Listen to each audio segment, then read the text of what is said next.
BJP সরকার ক্ষমতায় আসতে একাধিক ক্ষেত্রে শুরু হচ্ছে কড়াকড়ি। সেভাবে রাজ্যে কর্মসংস্কৃতি ফেরাতে এবং কাজে গতি ফেরাতে কড়া পদক্ষেপ নিতে শুরু করেছে রাজ্য সরকার। এবার রাজ্য সরকারি কর্মচারীদের অ্যাপের মাধ্যমে হাজিরা দেওয়ার ব্যবস্থা চালু করার উদ্যোগ নিল নবান্ন। অ্যাপে হাজিরার ব্যবস্থা সরকারি কর্মীদের জন্য। জানা গিয়েছে, নবান্ন ও সংশ্লিষ্ট আধিকারিক তার অফিসের 100 মিটারের মধ্যে আসার পর অ্যাপের সাহায্যে নিজের উপস্থিতি জানাতে পারবেন।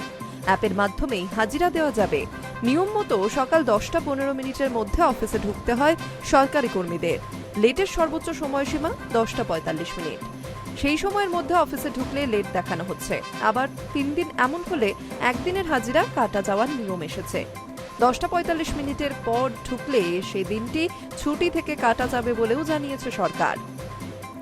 নবান্নর তরফে জানানো হয়েছিল, সকাল 10:15 থেকে 10:45 মধ্যে উপস্থিত হলে লেট হিসেবে ধরা হবে।